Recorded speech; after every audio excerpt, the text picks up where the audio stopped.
сейчас мое личное мнение, что против нас воюет какой-то серьезный противник, воевал, вернее, мы сейчас отошли, очень серьезный. Или наемники, или, как нам сказали, что это дудаевские, гвардия дудаевская, да.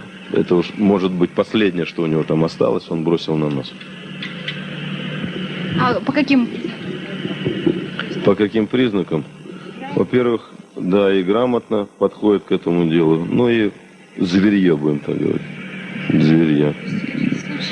Да, не то, что случаи, они, будем говорить, бесстрашные. Бесстрашные. Выходят на танки по 3, по 4 человека с гранатометами. Вокруг блоков их хоть стреляют артиллерией, танками, обрабатывают эти участки. Все равно они оттуда уходят. Выходят из подвалов. В общем, ничего не боятся. Ничего не боятся. Эту войну можно назвать